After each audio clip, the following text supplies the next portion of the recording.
Welcome everyone, still using the webcam or microphone, and I'm not gonna beat around the bush. I might end up in split 2 for this race. 33 signups for this Ford Escort event, which is hosted by James.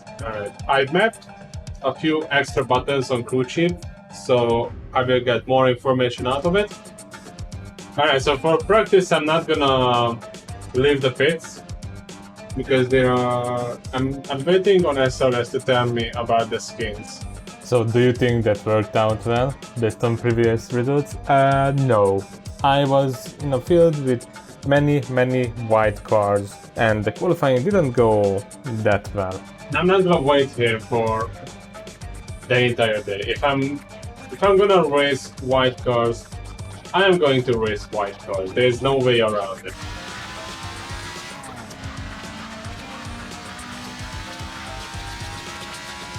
That's your best lap in the session. You're now 7.9 off the leader's pace. Sector 3 is 2.0 seconds off the pace. There is no way! How am I supposed to do Just that? done a 119.1. How am I supposed to do that? Alright, there's 3 minutes left from session. I will have 4 skins downloaded out of 8. This is a joke. But anyway, enough of that. 10, 9, 8, 7, 6, 4, 5. I left out 1. Here we go.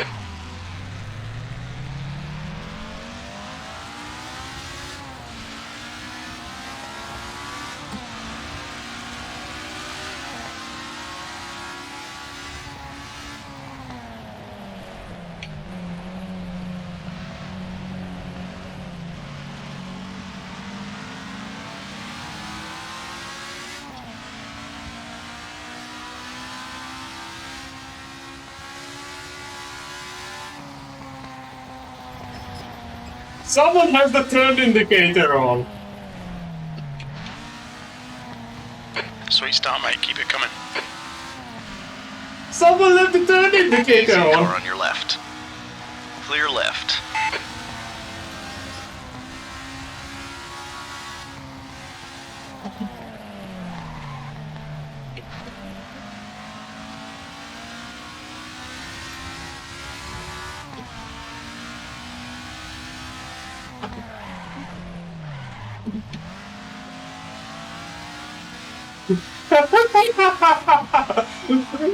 Someone is using the turn indicator to gain places. On your right. Yellow flag. Easy, hold your line. All clear on the right.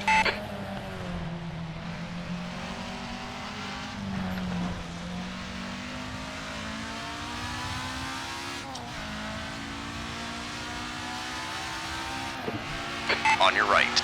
Car on your right. Clear on your right. Car right. Clear right. 21st.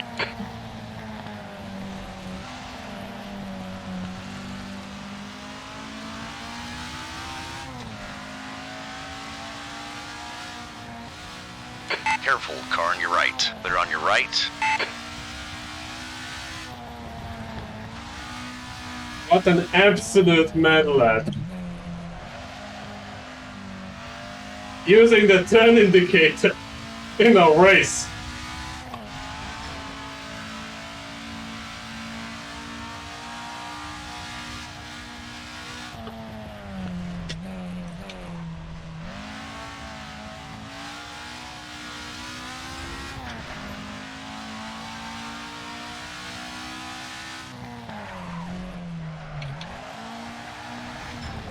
Oh, no, don't touch the grass.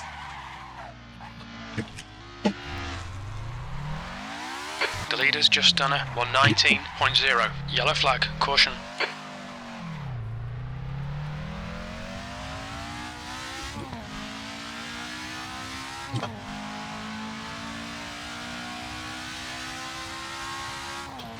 A bunch of position changes. What happened there? Oh, I get it. jump start.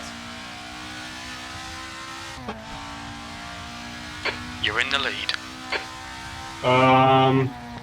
Yes, this was the first time I ever lost connection in SRS to the server, which meant that once I went back to the race itself, I was multiple laps down, and you know what? I did not feel like going around and holding everyone up and just collecting the blue flags and losing ground even more. I didn't want to be the laughingstock of the race, so I did something different. I went back to the pits, I stayed there, and just simply started to spectate the race and do a commentary on it. And yeah, I actually ended up liking that a lot more than the race itself. And we have a battle right here, back at the lower back of the race. James Timothy just got overtaken by Russo. Russo, as usual, runs his number 13 livery, the Slow Bros colors, quite known within the community and those who race in SRS. You can see this livery in almost every single event, at least I can, because of how many I've joined in the last season. Quite simple design, quite noticeable and quite catching to the eye. But in front of him, or rather, there seems to be an overthink that happened in P7. It almost scared me a bit because I thought they might go into the pits. But going through the start-finish straight, there seems to be a side-by-side battle going on there. Bit of a lookup from the 85, and just behind them seems to be a side-by-side. A few corners ahead of them, there's also a side-by-side. And Martin is going neck to neck with Miller. They are absolutely at the limit, these two guys, giving just enough space to survive. Now, in front of them, there was this battle between Spad and Haas. Spad goes a bit wide, so that Haas, he might have been following his blinds and didn't really work out well. There's not much left from this race. 4 laps for the leader has, at the time, about 3.5 seconds of lead. There looks to be a little bit of a battle here on the main straight for P3 between Duplantiner and Life. Sorry for mispronunciations if they do happen. Haas and Span are still fighting for positions, but from the looks of it, Span dropped down a bit. He might have went off circuit, and that was enough for Haas to overtake. Lots of side-by-sides can happen here and there, but a little bit of luck up there from Librakarten. Sorry for the mispronunciations again. This is quite short notice, if you can tell. Oh, he's going a bit wider with the cars, and so that everyone else behind them. That downhill section is quite tricky to get it right. But from the looks of it, the exit speed of this car is quite nice, because he can get a run on the 85 of Spen. No, sorry, that's Ripper Martin. But Martin goes quite wide there behind him. And so does the blue and yellow car behind them. I believe that's Hall. No, that's the car in front of Hall, Edmal, who goes a bit wide there. And here we see a side-by-side just before the final hairpin, not hairpin, chicane. And the 85 locks up but keeps the position there. In the meantime, we have some yellow flags here at 2 different parts of the circuit. Haffinger and Huski. But going back to the action right here, the 2 guys are still going side by side in the first corner. Martin and Liberhan are still going side by side. Now downhill. Who is going to have the bigger balls out of these 2? The 85 stays ahead, keeps the position for how many times? It's hard to count, but now he goes off circuit and lost the position. Liberhan is dropping. He dropped 2 positions right here. But he's not gonna leave it at that. He goes already for a look on the inside. You cannot do much here if you want to set up a move that's gonna work out pretty nicely. The 2 gives him just enough space for that. They're going side by side right now, and behind them looks to be... No, they're just looking to each other behind them. But let's see. Oh, almost a look out there, but they're still going side by side through the final chicane. And Martin drops down. Martin drops so many places right here. Oh, but it looks to be a bit of a...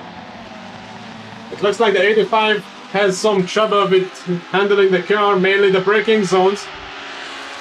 It seems to be a very costly situation for him, but for everyone who's watching this race, this is the place to look look with your eyes, because this is tasty. We don't really need to know specifically how fast they are going, but just look at this, they are not giving up. It's a 2x2 heading into the next corner. The 2 slides out a bit, 85 keeps it to himself, and behind them is the same situation. Nobody wants to give up the fight. Nobody. The 85 stays ahead, the 2 is very closely behind, and behind them is a side-by-side action. Here comes Martin. Takes a look on the outside, but he goes wide, off to the grid, and he loses another position. Hall gains a position from that. And this is the fight for P8, P7, P7. And the fight is still going on. Liberahan goes wide, and this opens the door for Müller, and also a few other guys as well. Liberahan drops down a lot. Not sure what happened there. Could be the tires. We've seen him doing a lot of lookups in multiple corners, in multiple laps.